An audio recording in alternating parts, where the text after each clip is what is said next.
Hello guys, അസ്സലാമു അലൈക്കും. നമുക്ക് എല്ലാവർക്കും സുഖമല്ലേ? ഞാനും ഇവിടെ സുഖമായിട്ടിരിക്കണേ. അപ്പോൾ ഇന്ന് നമുക്ക് ഒരു ചെമ്മീൻ ബിരിയാണി എന്ന് പറഞ്ഞാൽ തട്ടിക്കൂട്ട് ബിരിയാണിയാണ് ഞാൻ ഇന്നിവിടെ ഉണ്ടാക്കാൻ വേണ്ടി പോണത്. കുറഞ്ഞ ചേരുവകൾ വെച്ച് മുഴുവൻ ഇൻഗ്രീഡിയൻസ് ഒന്നും എൻ്റെ കയ്യിലില്ല. അപ്പോൾ ഉള്ളത് വെച്ചിട്ട് ഒരു ബിരിയാണി തട്ടിക്കൂട്ടാന്ന് ഉദ്ദേശിച്ചതാണ്. തൽക്കാലം നേരം ചെമ്മീൻ മുറിച്ച് കഴിഞ്ഞിട്ട് ശേഷം എടുത്ത തീരുമാനമാണ് കേട്ടോ. അപ്പോൾ അതാണ് പറഞ്ഞത് തട്ടിക്കൂട്ടാണെന്ന്. അപ്പോൾ അതിന് വേണ്ടി ചെമ്മിയൊക്കെ കുറച്ച് അത്യാവശ്യം വലിപ്പമുള്ള ഒരു 10-20 ചെമ്മികളുണ്ട്. അതൊക്കെ നല്ലതുപോലെ കഴുകി വൃത്തിയാക്കി കൊണ്ടുവന്നതിന് ശേഷം അതിലേക്ക് കുറച്ച് മഞ്ഞൾപ്പൊടി, കുറച്ച് മുളകും പൊടി, കുറച്ച് ഉപ്പ്, 1 ടീസ്പൂൺ കോൺഫ്ലവർ, ഒരു പകുതി ചെറുനാരങ്ങൻ്റെ നീര്, ഇതെല്ലാം ചേർത്തിട്ട് ഒന്ന് മിക്സ് ചെയ്തെടുക്കുകയാണ്. അപ്പോൾ ഞാനത് കുഴച്ച് വന്നപ്പോൾ എനിക്കിങ്ങനെ തോന്നി അതിൽ കുറച്ച് മുളക് പൊടി കുറവാണ്, കളറും കുറവാണ്, മുളക് പൊടിയും കുറവാണ് തോന്നിയപ്പോൾ ഞാൻ കുറച്ചുകൂടി മുളക് പൊടി ഇട്ട് ഒന്നും കൂടി കുഴച്ച് കൊടുത്തേ. പിന്നെ ഞാൻ ഒരു അരമണിക്കൂർ കഴിഞ്ഞ് മസാലയൊക്കെ പിടിച്ചൊരു അരമണിക്കൂർ കഴിഞ്ഞതിന് ശേഷം അത് പൊരിക്കുകയാണ്. അപ്പോൾ ഓരോന്നായിട്ട് അങ്ങനെ ഇട്ട് ചെമ്മി പൊരിക്കുമ്പോൾ എപ്പോഴും എണ്ണ കൂടുതലുണ്ടെന്ന് ഉദ്ദേശിച്ച് കുഴപ്പമില്ല. ആ എണ്ണ നമുക്ക് മസാല വാട്ടുമ്പോൾ അതിലേക്ക് എടുക്കുക. അപ്പോൾ ഞാനിതിന് വേണ്ടിയിട്ട് ഇവിടെ എടുത്തിട്ടുള്ളത് വെളിച്ചെണ്ണയാണ്. ഞാൻ വെളിച്ചെണ്ണയിലാണ് ഉണ്ടാക്കുന്നത്. അപ്പോൾ അതെല്ലാം അങ്ങനെ നിരത്തിയൊക്കെ വെച്ചെടുത്ത് ഒന്നായി വന്നതിൻ്റെ ശേഷം ഒരു ഭാഗം മറിച്ചിട്ടെടുത്ത് പിന്നെ വീണ്ടും മറ്റ് അപ്പുറം കൂടി ഒന്നും കൂടി വേവിച്ചെടുത്തുകൊണ്ട് പിന്നെ അത് നേരെ അപ്പുറത്തേക്ക് മാറ്റി വെക്കുകയാണ്. മാറ്റിയപ്പോൾ അതിൽ തന്നെ വെളിച്ചെണ്ണ ഉണ്ട്. അപ്പോൾ ഞാൻ അതാണ്ട് മാറ്റി വെച്ചതിന് ശേഷം പിന്നെ ഞാൻ ഉണ്ടാക്കാൻ പോണത് മസാലയാണ്. അപ്പം ഞാൻ പറഞ്ഞല്ലോ ചപ്പ് കുറവാണ് എൻ്റെ കയ്യിൽ, തൈരിൻ്റെ കയ്യിലില്ല. പിന്നെ അപ്പോൾ അതിൻ്റെയൊക്കെ കുറവുണ്ട്. പിന്നെ കൂടുതൽ മസാലയൊന്നും ഇടാതെ അങ്ങനെ ആണ് ഞാൻ ഈ ചോറ് ഉണ്ടാക്കിയെടുക്കുന്നത്. അപ്പോൾ അതിന് ആദ്യം കുറച്ച് വെളിച്ചെണ്ണ ഒഴിച്ചെടുത്ത് പിന്നെ അതിലേക്ക് ഒരു വലിയൊരു സവാളയാണ് അതിട്ടെടുത്ത് അതിലേക്ക് ആവശ്യത്തിനുള്ള ഉപ്പും കൂടി ചേർത്ത് കൊടുത്ത് അതുകൊണ്ടൊന്ന് വഴറ്റിയെടുക്കുകയാണ്. അപ്പോൾ ഉള്ളി വേണ്ടവർക്ക് ഒന്നും കൂടിയൊക്കെ കൂട്ടി എടുക്കുക. നമ്മൾ പിന്നെ ഉള്ളിനെ കുറച്ച് മസാല കുറച്ച് എടുക്കണതുകൊണ്ടാണ് ഒരു ഉള്ളി എടുത്തത്. പിന്നെ അതിലേക്ക് കുറച്ച് കരിവേപ്പില ഇട്ടെടുത്ത് കുറച്ച് പച്ചമുളക്, ഇഞ്ചി, വെളുത്തുള്ളി ഇതൊക്കെ ചതച്ചത് അതിലേക്ക് ഇട്ടെടുത്തിട്ട് ഒന്ന് വഴറ്റിയെടുക്കുകയാണ്. അങ്ങനെ അത് വഴറ്റി വന്നതിന് ശേഷം പിന്നെ അതിലേക്ക് ഒരു മീഡിയം സൈസ് തക്കാളി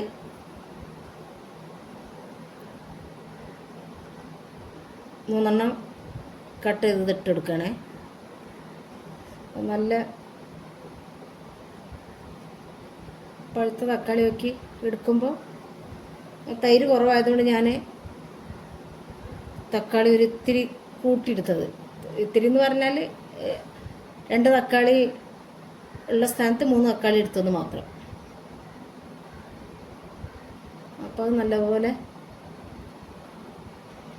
വഴറ്റി വേവിച്ചെടുക്കുകയാണ്. പിന്നെ അതിലേക്ക് ആവശ്യത്തിനുള്ള മഞ്ഞൾപ്പൊടി ഇട്ടെടുത്ത് പിന്നെ 1 ടീസ്പൂൺ മല്ലിപ്പൊടി, 1/2 ടീസ്പൂൺ മല്ലിപ്പൊടി, 1 ടീസ്പൂൺ മുളക് പൊടിയാണേ. പിന്നെ അതിലേക്ക് ഞാൻ ഒഴിച്ചെടുക്കുന്നത് ഞാൻ പറഞ്ഞല്ലോ തൈരിൻ്റെ കയ്യിലില്ലേ എന്ന്. അപ്പോൾ ചെറുനാരങ്ങൻ്റെ നീരാണ് ഒഴിച്ചു കൊടുക്കുന്നത്. ആ വീഡിയോയിൽ ചെറുനാരങ്ങൻ്റെ നീര് 2 പ്രാവശ്യം ഒഴിക്കുന്നത് പെട്ടതാണ് കേട്ടോ. 2 പ്രാവശ്യം വീഡിയോയിൽ കുടുങ്ങിപ്പോയതാണ്. അപ്പോൾ ഒരു ചെറുനാരങ്ങൻ്റെ ഒരു അത്യാവശ്യം വലിയൊരു ചെറുനാരങ്ങൻ്റെ നീര് ഒഴിച്ചു കൊടുത്ത് പിന്നെ അതിലേക്ക് ഞാൻ 1/4 ടീസ്പൂണ് ഇത് ഗരം മസാല ഇട്ട് കൊടുത്ത് പിന്നെ ഒരു 3/4 ടീസ്പൂണോളം ബിരിയാണി മസാല ഇട്ടെടുത്ത്. അപ്പോൾ ഞാൻ ചോലൻ്റെ ഗരം മസാലയാണ് ബിരിയാണി മസാലയാണ് ചേർത്ത് കൊടുക്കുന്നത്. അപ്പോൾ അത് നോക്കി ശരിക്കും പിന്നെ അപ്പോൾ അതിൻ്റെ ശേഷം അതിൽ ഉപ്പൊക്കെ പാകമാണോ എന്നുള്ളത് നോക്കിയിട്ട് ശേഷം ഇതിട്ടെടുക്കുക. പിന്നെ ഞാൻ പറഞ്ഞല്ലോ ഞാൻ പൊരിച്ച് മാറ്റി വെച്ച് ആ ചെമ്മിയൊക്കെ ഇട്ടെടുത്ത് എൻ്റെ കയ്യിലുള്ള ആകെ ആ ചപ്പാണുള്ളത് ആ ചപ്പും അതിലേക്ക് ഇട്ടെടുത്ത് പിന്നെ അതിന് ശേഷം ഞാൻ അതിലേക്ക് കുറച്ച് കുരുമുളകിൻ്റെ പൊടി ആദ്യം ഇട്ട് കൊടുത്തിട്ടില്ല, ഞാൻ ലാസ്റ്റാണ് ചേർത്ത് കൊടുക്കുന്നത്. അപ്പം അതും കൂടി ഇട്ടുകൊടുത്തിട്ട് അത് നേരെ മാറ്റി വെച്ചിട്ട് പിന്നെ ഞാൻ അടുപ്പത്ത് വെച്ച് ചോറാണ് വെക്കുന്നത്. അപ്പോൾ ഞാൻ 2 കപ്പ് അരി ഇട്ടിട്ടാണ് ഇവിടെ ചോറ് വെക്കുന്നത്. അതായത് 250 മെഷറിംഗ് കപ്പിന് 2 കപ്പ്. അതൊന്നും ഇവിടെ കാണിച്ചിട്ടില്ല. പിന്നെ ഞാൻ കുറച്ച് വെളിച്ചെണ്ണ ഒഴിച്ച് അതിലേക്ക് കുറച്ച് നെയ്യ് ഇട്ട് കൊടുത്താണ്ട് പിന്നെ ചെറിയൊരു സവാള അരിഞ്ഞത്, ഗ്രാമ്പൂ, പട്ട, ഏലക്ക ഇതെല്ലാം ഇട്ടെടുത്ത് പിന്നെ അതിലേക്ക് വെല്ലുള്ളി ഇട്ടെടുത്തിട്ട് ഇളക്കിയെടുക്കുകയാണ്. അതിങ്ങനെ ഒന്നായി വരുന്ന സമയത്ത് അതിലേക്ക് അണ്ടിപ്പരിപ്പും മുന്തിരിയും ചേർത്ത് കൊടുത്ത് അതൊന്ന് വഴറ്റിയെടുത്തതിന് ശേഷം അരിൻ്റെ ഇരട്ടി വെള്ളം, ഒരു പാത്രം അരിക്ക് 1.5 കപ്പ് വെള്ളം എന്നുള്ള തോതിൽ ഒഴിച്ചു കൊടുത്ത് നെയ്ച്ചോറ് പാകാക്കി എടുക്കുകയാണ്. പിന്നെ വെള്ളം തിളച്ച് വന്നതിന് ശേഷം ഞാൻ അതിലേക്ക് കഴുകി വെച്ച അരി ചേർത്ത് കൊടുത്ത് ഞാൻ നെയ്ച്ചോറിന് വെക്കണം. ചോറടുപ്പത്തിടണമെന്നുണ്ടെങ്കിൽ ഞാൻ വെള്ളം തിളച്ച് അരി നമുക്ക് ഇട്ടെടുത്തതിൻ്റെ അരി ഇട്ട പാടെ ഞാൻ മൂടി വെക്കില്ല. അരി ഇട്ടിട്ട് ആ വെള്ളം അരിയും വെള്ളം കൂടി തിളച്ചതിന് ശേഷമേ ഞാൻ സാധാ മൂടി വെക്കുള്ളൂ. അങ്ങനെയാണ് ചെയ്യൽ. പിന്നെ ഇത് ഒട്ടി പിടിക്കാതിരിക്കാൻ വേണ്ടിയിട്ട് ഇതിലേക്ക് കുറച്ച് ചെറുനാരങ്ങൻ്റെ നീര്, 1/2 ടീസ്പൂൺ, 1/2 ചെറുനാരങ്ങൻ്റെ നീരും കൂടി ഞാൻ ഇതിലേക്ക് ഒഴിച്ച് കൊടുത്തിട്ടുണ്ട്. ഒഴിച്ച് കൊടുത്ത് തിള വന്നതിന് ശേഷം പിന്നെ അത് അടച്ച് വെച്ച് കൊടുക്കുക. അപ്പോൾ ഞാൻ പറയില്ല, ചെമ്മീൻ നമ്മളെ കയ്യിലുള്ള കറിക്ക് ഫ്രൈ ആക്കാൻ വേണ്ടിയിട്ടുള്ള ചെമ്മീനേ ഉള്ളൂ ചോറിൽ കൂട്ടാൻ വേണ്ടിയിട്ട്. അത് വെച്ചൊരു ബിരിയാണി തട്ടിക്കൂട്ടി ഒപ്പിച്ചതാണ്. അപ്പോൾ സാധനങ്ങളില്ലാതെ നമുക്ക് ഇനിയിപ്പോൾ ഒരു ഉള്ളിയുള്ളൂ, അല്ലെങ്കിൽ ഒരു തക്കാളി ഉള്ളൂ, അല്ലെങ്കിൽ കുറച്ച് പച്ചമുളകുള്ളൂ, അല്ലെങ്കിൽ തൈരില്ല, ചെറുനാരങ്ങ ഇല്ല എന്ന് ബിരിയാണി ഉണ്ടാക്കാതെക്കേണ്ട ആവശ്യമില്ല. ബിരിയാണി എന്തായാലും ഏത് കുറഞ്ഞ ചേരുവയിൽ നമ്മൾ ഉണ്ടാക്കുമ്പോൾ കൂടുതൽ ടേസ്റ്റാണെന്നുള്ളതാണ് എനിക്ക് മനസ്സിലാകുന്നത്. അപ്പോൾ അങ്ങനെ ചോറൊക്കെ വെച്ച് ചോറ് തിളച്ചതിൻ്റെ ശേഷം പിന്നെ ഞാൻ അതിലേക്ക് ചെറുനാരങ്ങൻ്റെ നീര് ഒഴിച്ചു കൊടുത്ത് പിന്നെ അതൊന്ന് ചെറിയ തീയിലിട്ട് അവിടെ അടച്ച് വെച്ച് കൊടുത്ത്. അപ്പോൾ ചോറൊക്കെ കട്ട പിടിക്കാതെ ഒറ്റയായിട്ടൊക്കെ കിട്ടിയിട്ടുണ്ട്. അപ്പോൾ നിങ്ങൾക്ക് എൻ്റെ വീഡിയോ ഇഷ്ടപ്പെട്ടിട്ടുണ്ടെങ്കിൽ നിങ്ങൾ വീഡിയോ കണ്ടുകൊണ്ടിരിക്കുമ്പോൾ തന്നെ വീഡിയോയ്ക്ക് ഒരു ലൈക്ക് തന്ന് സപ്പോർട്ട് ചെയ്യണേ. നിങ്ങൾക്ക് എൻ്റെ വീഡിയോ ഇഷ്ടപ്പെടുകയാണെന്നുണ്ടെങ്കിൽ നിങ്ങളുടെ ഫ്രണ്ട്സിനും ഫാമിലിക്കൊക്കെ ഒന്ന് ഷെയർ ചെയ്ത് കൊടുക്കണം. സബ്സ്ക്രൈബ് ചെയ്യാതെ ആരെങ്കിലും എൻ്റെ വീഡിയോ കാണുന്നുണ്ടെങ്കിൽ പ്ലീസ് ഒന്ന് സബ്സ്ക്രൈബ് ചെയ്ത് സപ്പോർട്ടും കൂടി ചെയ്യണേ. അപ്പോൾ സബ്സ്ക്രൈബ് ചെയ്യണ കൂടുതൽ തന്നെ ഓളെന്ന ഓപ്ഷനും കൂടി നൽകി കഴിഞ്ഞാൽ ഞാനിടുന്ന എല്ലാ വീഡിയോസും നിങ്ങൾക്ക് അപ്പോൾ അതിൻ്റെ നോട്ടിഫിക്കേഷൻ കിട്ടും. അപ്പോൾ വീഡിയോ ഒന്ന് സബ്സ്ക്രൈബ് ചെയ്യുക. പിന്നെ ഞാൻ അതൊക്കെ കഴിഞ്ഞതിന് ശേഷം പിന്നെ ചോറക്കായി പിന്നെ അത് ദമ്മിടുകയെന്നൊന്നും ഇപ്പോൾ ഇതിന് പറയാൻ പറ്റൂല. ദമ്മിടുക തന്നെ ചപ്പ്, അണ്ടിപ്പരിപ്പ്, മുന്തിരി, എന്താണ് ഉള്ളിയും ഒക്കെ മേലെ ഇട്ട് കൊടുക്കണം. അപ്പോൾ ഞാൻ ആദ്യം കുറച്ച് ചോറിട്ട് കൊടുത്തതിൻ്റെ ശേഷം പിന്നെ അതിലേക്ക് കുറച്ച് ബിരിയാണി മസാല ഒന്ന് തൂവി കൊടുത്ത് വേണ്ട അങ്ങനെ ഉള്ളതൊക്കെ ഇട്ട് അടച്ച് വെച്ച്